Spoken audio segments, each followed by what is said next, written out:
Yo guys, what's going on? I'm Tim for The Real Sports Talk. You can hit me up on Twitter at CashKelly_TRST, and you can also like The Real Sports Talk on Facebook. Everyone knows that Jim Rome now is not on Jim Rome is Burning anymore. He has his own show on CBS now, or the CBS Sports Network, I should say, not regular CBS. And he also still, though, has his national radio show, which he has had for years now. And today, David Stern was a guest, fresh off his appearance last night where he did the State of the League, State of the Union, whatever you want to call it, which I heard was not very impressive. I didn't really sit down and watch it because, to me, David Stern, I don't want to hear what he has to say because I rarely agree with what he has to say. He's arrogant, whatever. But he goes on with Jim Rome today. I'm going to read a bit off of a New York Times article. I did listen to the audio, but unfortunately for copyright reasons, I can't put the audio in this video. So for anyone that missed it, I'm going to read off some of the audio, or some of what was said throughout this interview. And it was pretty interesting. It was good radio for sure by Jim Rome.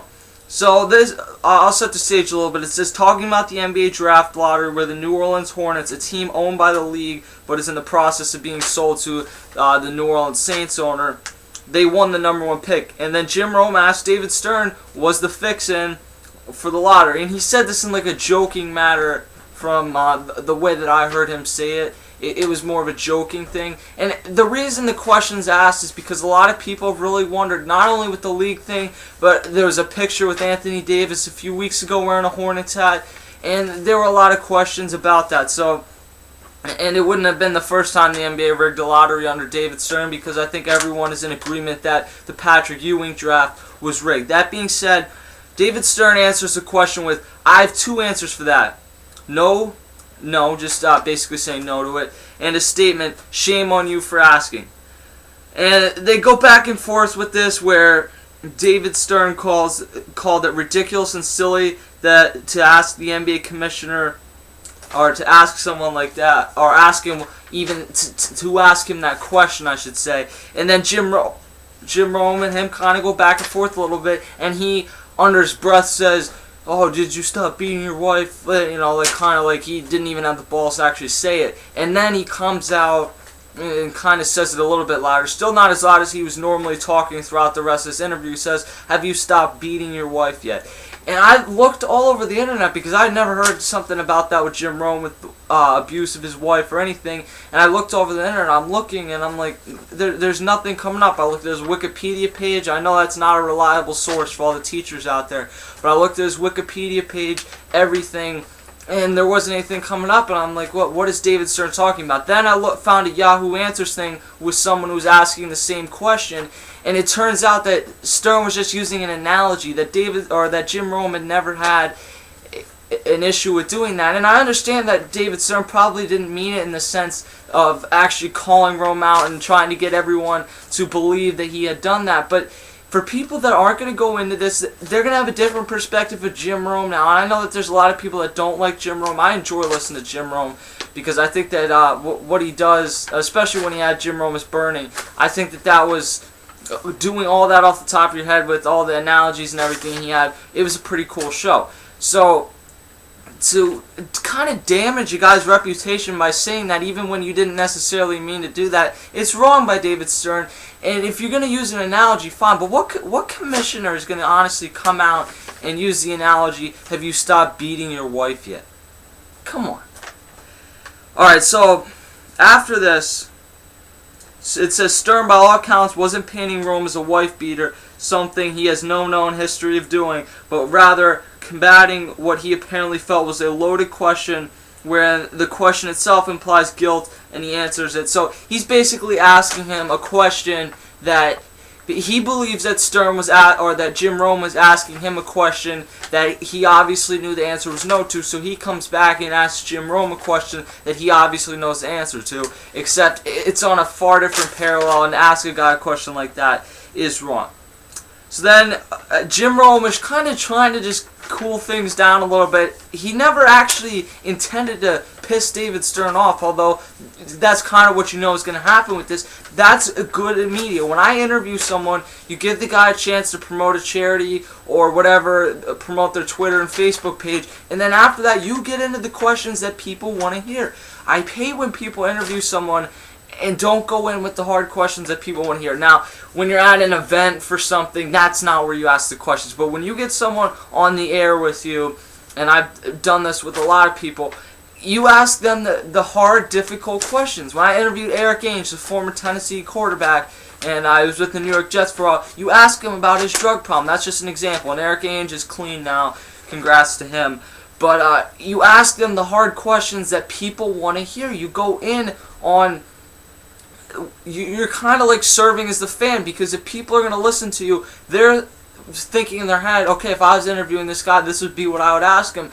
And I love when I'm listening to a guy thinking that, and he actually asks the question that I want to hear. That's what Jim Rome is doing here, because what people want to hear is about the NBA draft lottery, where there's a lot of speculation that it was rigged this year. I don't think it was rigged. I think that him wearing a hat, Anthony Davis wearing a hat, was just a coincidence. But people, given the history, certainly have the right to believe that. So after Rome tried to, calm things down, Stern says there's some things you do for cheap thrills. He wasn't, and Jim Rome says this, that he was not doing, he said, I did not do that for a cheap thrill. That's not what it was. And I didn't think that it was. If you go back, you listen to the interview, whether you like Jim Rome or you do not like Jim Rome, it really doesn't matter. When he asked him the question, it was somewhat of a joking tone, but that's kind of how you have to do it to actually get an answer out of someone. Because if you go straight at him, then he's going to get all aggressive, give you a snotty answer, and hang up. So you kind of need to take it in a little softer mood, I guess would be the way to put it, to actually get him to answer the question, or at least have a chance. And unfortunately for Jim Rome, he did not answer the question the way that he was looking for. He instead kind of gave him a nasty answer. Now, obviously, David Stern's not going to come out and say, yeah, we rigged it, we put an extra lottery ball in there, or I don't even know if they actually do the lottery balls sometimes. I wonder if that's just kind of a show and they had that predetermined, but whatever. And Jim Rome says that, no, I didn't do that for a cheap thrill. That's not what it was. And David Stern comes back with, well, that's what it sounded like. So they went back and forth more and more and more. And then David Stern says, listen, you've been very successful at making a career of it, and I keep coming on.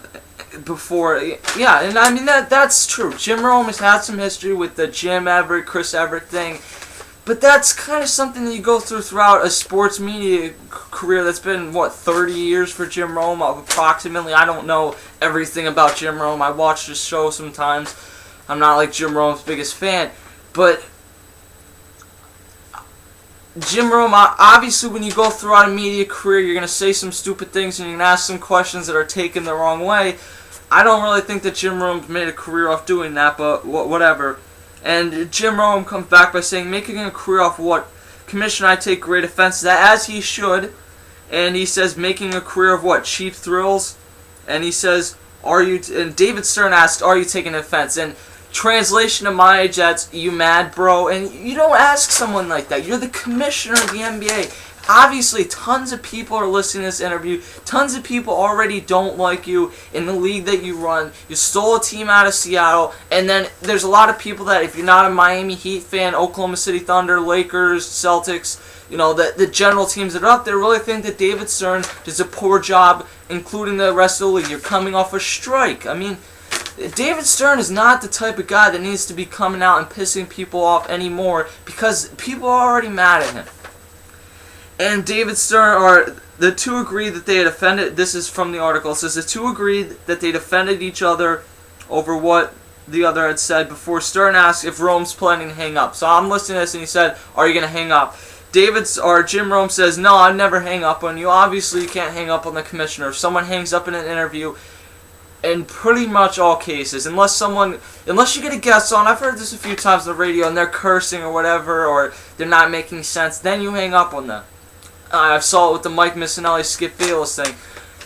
But in most cases, you're going to just wait it out, because it's publicity for Jim Rome. People are going to tune into Jim Rome's show. This is the commissioner of the NBA, and it makes Jim Rome look bad, who does have a lot of haters, although he also has a lot of supporters. It makes Jim Rome look bad if he hangs up on the commissioner of the NBA. So David Stern says, okay, listen, I got to go call somebody important like Stephen A. Smith now. He's up next. So obviously Stephen A. Smith does his ESPN radio show, I believe, and he does one in LA and in New York. I don't know exactly what his schedule is. After First Take, he does some national radio shows, which are way better because Skip Bayless has nothing to do with it. So he goes on, or he basically says, I need to go because I'm going to do that. I don't know if he needed to go at that very second. The point is that he had another interview to go on with Stephen A. Smith. So that was basically the end of it. And Jim Rome says, alright, you go make that call, and I'll go talk to someone else too, I guess myself. So essentially, David Stern comes on this interview and makes himself look bad, and then Jim Rome's just kind of the guy, and I'm not trying to portray it. If you don't like Jim Rome and you disagree with what I'm saying, that's fine. But the sense that I got is Jim Rome's just kind of the guy left standing there thinking, did he really just say some of that stuff? You made a career off the cheap thrills, the beating the wife thing, which it didn't seem like when David Stern originally said the beating the wife thing, it didn't seem like David Stern took that, or that I think Jim Rome understood what he was saying. Certainly all the listeners did not understand it, because I didn't understand it when I saw the clip on Deadspin this afternoon. So for him to say that was wrong, and Jim Rome just kind of said, I don't think that that's fair, and I guess that he meant the way that he put it, or that he was turning it on him when the question wasn't directed at Jim Rome, it was directed at David Stern. Fortunately, we only have a few years left with David Stern. He's been in a dictatorship since 1984 now, and I believe Adam Silver will be the new commissioner in a few years. I don't know much about him. I haven't heard great things, but at this point, how much worse than David Stern can it really be? He's done some great things for the league, helped make it global. I think that had a lot more to do with the players that were in the league, but David Stern was in power when it happened, so you give the guy credit, and whatever. I'm Tim, Real Sports Talk. Hit me up on Twitter and Facebook. I will see you guys later.